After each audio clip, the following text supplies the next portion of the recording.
इस दुनिया में बहुत सारे ऐसे लोग पाए जाते हैं जो किसी दूसरे को परेशान करते रहते हैं। सिर्फ अपने छोटी सी खुशी के लिए वह दूसरे को मारते हैं, उसे प्रताड़ित करते हैं। दोस्तों, ऐसा नहीं करना चाहिए। इस वीडियो में एक कहानी के माध्यम से बताने वाला हूं कि क्यों ऐसा नहीं करना चाहिए। बहुत समय पहले की बात है, जब भगवान बुद्ध अपने विचारों का प्रचार करने के बाद अपने घर वापस लौटे तो उनके नगर में सन्नाटा था। तब उनके एक शिष्य ने बताया कि एक राक्षसी को बच्चों के मांस खाने का लत लग गई है। नगर के बहुत से बच्चे गायब हो गए हैं, इसीलिए यहाँ के नागरिकों ने या तो नगर छोड़ दिया है या तो अपने घरों में छिपकर बैठे हुए हैं। भगवान बुद्ध को यह बात भी पता चला कि उस राक्षसी के कई बच्चे हैं। एक दिन राक्षसी कहीं गई हुई थी, तभी भगवान बुद्ध ने खेलने के बहाने राक्षसी के छोटे बच्चों को अपने साथ लेकर चले आए।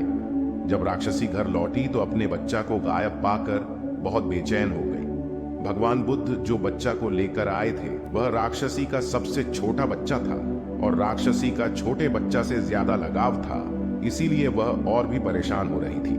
उसने बेचैनी के साथ किसी तरह पूरी रात काटी। सुबह होते ही उसने जोर जोर से अपने बच्चा का नाम पुकारकर उसे ढूंढने लगी।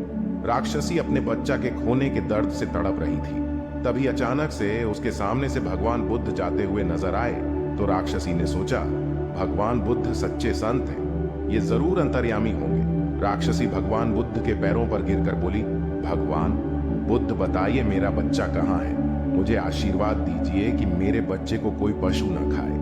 तब भगवान बुद्ध ने कहा कि इस नगर के अनेक बच्चों को तुमने खाया और तुमने उन बच्चों को भी नहीं छोड़ा जो इकलौता थे। क्या तुमने कभी सोचा कि उनके माता पिता कैसे जिंदा रह रहे होंगे? भगवान बुद्ध के बातों को सुनकर राक्षसी पश्चाताप के अग्नि में जलने लगी और उसने संकल्प लिया कि अब कभी वह हिंसा नहीं करेगी। भगवान बुद्ध ने उसे समझाया कि वास्तविक सुख दूसरे को दुख देने या दूसरों का रक्त बहाने से नहीं बल्कि दूसरे को सुख देने से होता है। फिर उसके बाद उसका बच्चा वापस कर दिया। दोस्तों, आपने इस कहानी से क्या सीखा कमेंट में जरूर बताएं।